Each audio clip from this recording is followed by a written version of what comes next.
I've got the update on pre-foreclosures in California, and there's a lot to talk about. Let's get started.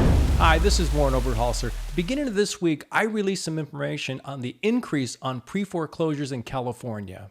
What surprised me is the increase in my area. I'm located in Northern California's San Francisco region, and more specifically, the East Bay Tri-Valley area. The area is made up of 6 cities. One of them is Pleasanton, and this is the city I live in. When I checked the stats in August, there was just 10 pre-foreclosure homes. Today, there's 17. Here's what I want to clear up. The total number of distressed homeowners in Pleasanton is 35. This includes 17 in pre-foreclosure, 17 in bankruptcy, and 1 foreclosed property or bank-owned home. I reached out to foreclosure.com to get some clarity or a little more detail on the breakdown on the difference between pre-foreclosure, bankruptcy, etc. Here's their response. Someone can be in both pre-foreclosure and bankruptcy at the same time. Sometimes people file for bankruptcy to try to stop or delay a pre-foreclosure process. But a listing on our site will only list whatever status triggered that notice, such as a notice of default or a pre-foreclosure listing. A pre-foreclosure listing on our site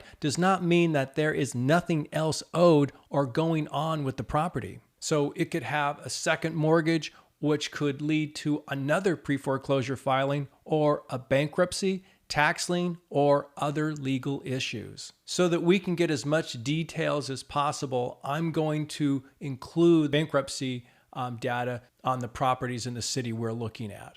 Let's look at the other 5 cities in the Tri-Valley area. Dublin has 8 pre-foreclosure homes, 8 bankruptcies, no foreclosures.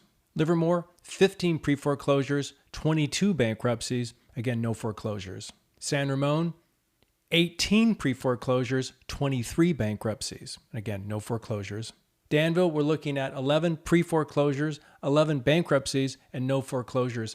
What's really interesting is I'm seeing like a tie in numbers between bankruptcy and foreclosures. And that's what kind of threw off my stats when I was looking at it on Monday, is it was sort of tied together as far as bankruptcy and foreclosure, pre-foreclosure, excuse me. So I wanted to make sure we could separate that. Now, Alamo has the smallest number, and it's also the smallest city in the Tri-Valley area. So you're looking at 5 pre-foreclosures, 2 bankruptcies.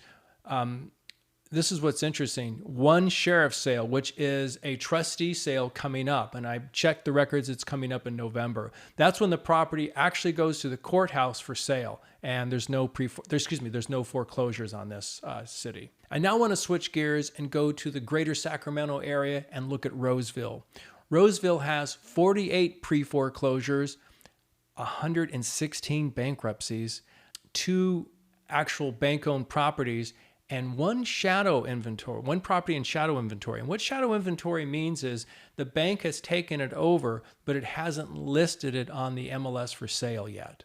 So what do I take from all this? Well, as we move forward, I feel we're going to start to see a rise in everything: bankruptcy, pre-foreclosure, and we'll start to see more bank-owned properties, foreclosed homes.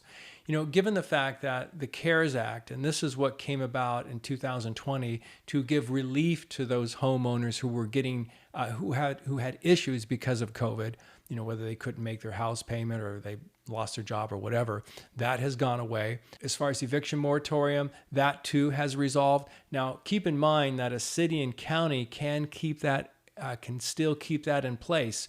Where I live in Pleasanton, the county is Alameda, and the eviction moratorium is being fought now aggressively by the renter association. So we're going to see if that will actually go away. And then when you look at record high inflation and just the overall consumer debt, again, that means that we're going to see a rise in this somehow, some way. I would like to hear from you. What are your thoughts on this? Do you think we'll see more pre-foreclosures and bankruptcies? Please post your comments down below. If you like this video, please give me a thumbs up. Again, post your questions and comments down below. And if you haven't subscribed to my channel, consider doing so you don't miss anything. If you found this video was interesting, please watch these other 2 that are starting to pop up just about now, because I'll go into more detail on what I just talked about. So stay tuned. I'll have more helpful videos like this coming soon. Please reach out to me for any of your real estate questions or needs, and I wish you all the best on your home journey.